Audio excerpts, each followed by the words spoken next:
성경에 보면 무리를 보시고 이런 말이 있어요. 무리, 군중, 크라우드 있습니다. 그 우리말로 하면 이웃 초청 집회 때 교회에 나오는 동네 사람들이죠. 무리가 있고요. 그 다음에 또 거기서 조금 발전되면 출석교인이 있습니다. 거기서 이제 조금 이제 기도하면 이제 등록하겠습니다 이렇게 하고 또 자기를 이렇게 드러내죠. 무리가 있고 출석교인이 있고 그 다음에 등록교인이 있습니다. 그런데 더 이제 나아가면 등록만 하는 거기서 더 나아가면 이제 헌신된 사람이 있습니다. 그래서 이런 온전히 순서라고 볼 수 있어요. 무리에서 아직까지 무리 수준인가? 그 무리에서 이제 정기적으로 예배 출석하는 그 단계인가? 정기적으로 하는 것도 중요하지만 그렇게 자꾸 예배만 드리고 목사님 인사도 안 하고 가면은 뭐 그래도 안 오는 것보다 훨씬 고맙지. 그래도 우리가 기도하기는 그분도 하여튼 속해가지고 함께 교제하고 신앙생활 하기를 원하고 기도하고 있습니다. 그래서 이 속하는 것이 참 중요합니다. 안 좋은 단체에 속하는 것은 좋은 것이 아니지만은 주님 또 생명의 단체, 건강한 단체에는 그냥 언저리에서 주변인으로 사는 것이 아니라 속하는 것이 중요합니다. 이 등록교회. 그 다음에 더 깊이 들어가면 이제 헌신된 사람이 필요하다는 거죠. 그래서 하나님 우리가 더 온전한 자가 세워지기를 원합니다. 우리는 모두 하나님의 신실한 친구 되기를 원합니다. 예수님의 신실한 제자 되기 원합니다. 그렇게 되면 우리가 어떻게 해야 될까요? 첫째로 썩어져가는 구석을 쫓는 옛사람과 그 행위를 벗어버려야 합니다. 새해를 맞이하는 사람들이 집안 대청소를 하죠. 빨래를 하죠. 군인들은 또 군대에서 목욕탕, 군대 안에 있는 목욕탕 목욕하거나 또 바깥에 목욕하고 그렇게 합니다. 그보다 더 중요한 것은 우리가 옛사람과 그 행위를 벗어버리고 새사람을 입는 것입니다. 그래야 진정한 새해를 살게 됩니다. 아직 우리는 성화가 완성된 것이 아니라 인격이 공사 중입니다. 많은 사람들에게 불편함을 주고 민폐를 끼치고 있습니다. 그래서 높은 아파트 짓는 그런 신축 현장 하면 이제 벽을 이렇게 두껍게 사람들이 앉아치고 그렇게 해놓고 그 공사 모자를 안전모를 쓴 그런 사람의 그림이 있고 인사합니다. 네, 지금은 공사 중입니다. 통행에 불편을 끼쳐서 대단히 죄송합니다. 그런데 그런 공사 현장 우리 인격이 뭐라고요? 우리 인격이 공사 중이다. 그래서 그 주변에 다니는 사람들이 상당히 불편하다. 그래서 걸로 가면 뭐 떨어질 것 같으니까 바로 안 가고 이렇게 돌아가고 피해가고 혹은 기다려주고 그래 있다 하니까 참 고맙잖아요. 그래서 어떤 분은 묘비에 이렇게 쓰고 싶다고 했습니다. 그동안 기다려주셔서 감사합니다. 우리 속에 매일 전쟁이 있습니다. 치열한 영적 전쟁입니다. 적군이 물러가고 아군이 다스리면 좋습니다. 죄를 몰아내서 마침내 나의 몸과 마음이 온전히 주님의 지배를 받는 상태에 두어야 합니다. 옛사람과 그 행위를 벗어버리고 새사람을 입는 것은 좀 더 구체적으로 말하면 어떤 것일까요? 악령과 악성과 악습의 지배에서 벗어나야 합니다. 보혈의 공로를 입어야 합니다. 성령의 인도를 받아야 합니다. 진리의 말씀에 순종해야 합니다. 예수님의 신실한 제자 온전한 사람이 되려면 썩어져가는 구석을 쫓는 옛사람과 그 행위를 벗어버려야 합니다. 두 번째로 원망과 불평을 버리고 감사와 찬송을 생활합니다. 마귀는 문을 열고 들어오는 것이 아니라고 했습니다. 마귀는 원망하고 불평하는 마음을 타고 들어온다고 했습니다. 그러므로 원망과 불평은 온갖 불행과 저주의 온상이라고 할 수 있습니다. 구약 역사를 보면은 이스라엘이 원망하다가 많은 사람이 죽었습니다. 원망도 습관입니다. 우리는 감사와 찬송을 생활화해야 합니다. 여러분 보시면서 주변에 가장 믿음이 좋은 사람은 어떤 사람일까요? 성경 지식이 많은 사람일까요? 아니면은 헌금을 많이 하는 사람일까요? 아니면 봉사를 많이 하는 사람일까요? 가장 믿음이 좋은 사람은 어떤 사람일까요? 늘 감사하는 사람입니다. 왜냐하면 그 믿기 때문에 믿음이 그렇게 얼굴 표정으로 말로 이렇게 뿜어져 나오는 것입니다. 뭘 믿느냐? 하나님의 선하심, 나의 죄인이었으나 하나님이 나를 사랑하셔서 독생자 예수님을 보내시고 예수님은 나의 죄벌을 대신 다 담당하시고 내가 이루지 못한 순종을 하나님께 100% 순종하셔서 나에게 하나님의 의를 주시고 성령을 보내시고 하늘과 땅의 모든 권세를 가지고 세상 끝날까지 함께 하시며 모든 것이 합력하여 선을 이루게 하신다. 이런 것을 믿기 때문에 감사하기 때문에 그 감사하는 사람이 믿음이 아주 좋은 사람인 거예요. 믿음이 좋은 사람은 감사하고 늘 찬송하는 사람입니다. 여호와는 나의 목자시니 내게 부족함이 없다고 고백하는 사람입니다. 그런데 여러분, 아무리 그 성경 지식이 많아도 얼굴이 어둡고 남을 정죄하고 판단하기를 좋아한다, 혹은 봉사를 많이 해도 입술에는 늘 원망과 불평이 가득하다, 그러면 좋은 믿음이라고 할 수 없습니다. 그건 아주 위험한 상태입니다. 감사는 풍요의 산물이 아닙니다. 넉넉하면 감사할 것 같아요? 아닙니다. 환경의 산물도 아닙니다. 감사는 믿음의 산물입니다. 찬송은 믿음이라는 동네의 가장 높은 언덕에서 콸콸 솟아나온 샘물과 같다. 스펄전이 그렇게 말했습니다. 이스라엘의 찬송 중에 거하시는 주여, 주는 거룩하십니다. 그랬습니다. 우리가 찬송할 때 주님은 우리 가운데 보좌를 세우십니다. 감사하고 찬송하는 삶 가운데 온갖 은혜와 축복이 임하는 것입니다. 하나님의 능력이 역사하는 것입니다. 기적이 일어나는 것입니다. 왜냐하면 그만큼 믿음이 크고 그 믿음대로 되기 때문입니다. 어려운 가운데서 원망 불평한 거 많고, 내가 하나님 믿어도 왜 이렇습니까? 이렇게 할 수 있는데 남편이 여전히 변하지 않고 핍박하고, 그래도 내가 이런 가운데서도 참을 수 있게 해주셔서 감사합니다. 참 신기합니다. 전에는 내가 이런 거 참는 성격이 아닌데 이런 거 참게 해주신 참 하나님께 감사합니다. 그렇게 감사하고, 그러면 사람인지라 그래도 상대방 입장에서 볼 때 그게 다 감동을 받거든요. 그래서 다 때가 되면 나오고.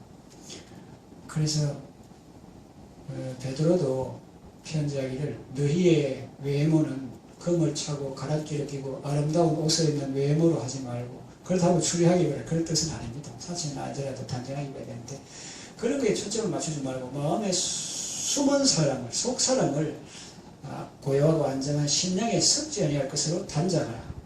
그걸로 해서 많은 부녀들이 믿지 않는 남편을 구원하였다. 사라도 아브라함을 주라 칭하여 그런 공손한 그런 아름다운 모습을 보였다. 이렇게 하면서 고난의 시대에 있는 성도들이 어떻게 전도할 것을 우리에게 잘 가르쳐주고 있지 않습니까? 내 믿음이 커도다 내 믿음대로 될지어다. 이 주님의 말씀이 여러분의 삶 속에 이루어지기를 바랍니다. 세 번째, 마음의 분노를 버리고 사랑과 기도의 삶을 사는 것입니다. 하나님을 사랑한다고 하면서 형제를 미워하는 자는 거짓말하는 자라고 성경을 말씀합니다. 그리고 또 이렇게 말씀합니다. 가인같이 하지 말라. 그는 악한 자에게 속하여 그 아우를 죽였다. 그런데 의외로 가인처럼 사는 사람이 많습니다. 교회 안에도 미워하는 사람들이 있습니다. 가족 간에도 있습니다. 우리가 볼 때는 전부 다 예수를 잘 믿는 것 같아요. 제가 볼 때도 그렇고. 그런데 옆에 계신 분한테 정말 생뚱맞은 질문을 한번 해보시겠습니다. 옆에 계신 분이 혹시 살인하셨습니까? 물어보세요. 물어보세요. 옆에 계신 분. 사람을 안 죽였다 이런 생각 하잖아요. 그런데 예수님께서 율법의 수여자요, 근본 정신을 아시는 예수님께서 옛사람에게 말하마 사람에게 말하되 너희가 들었으나 나는 너희에게 말을 하면서 이제 모세의 율법을 주신 그 하나님께서 직접 몸을 가지고 오신 예수님께서 일단 그렇게 말합니다. 형제에 대해서 노하는 자마다 심판을 받게 되고 라카 이번에 욕설인데 우리말 하면 바보야 멍청아 뇌에는 장식으로 달고 있네요 하면서 요즘 신문에 보면 안 좋은 말 많더라고. 멍청해도 분수가 있지 이렇게 한다든가 이상한 말 많이 하는데, 그 라카를 하는 자는 심판을 받게 되고 또 지옥불에 들어가는 이런 말씀이 있습니다.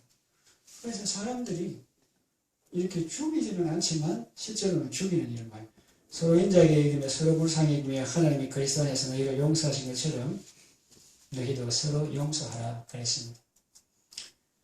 그러나 이 주님의 말씀에 순종하면 무슨 큰 손해나 볼 것처럼 생각합니다. 그래서 목사님이나 또 주님이 성경을 통해서 이런 말을 하면 마음속에서 그래서 왜 내가 그 인간을 용서해야 합니까? 라고 말하며 대들기도 합니다. 그 인간을 내한테 함부로 했는데 왜 나는 그 인간을 용서해야 되는데요? 이렇게 대들기도 합니다. 그러나 하나님이 우리에게 해야 될 것을 명하는 분이시겠습니까?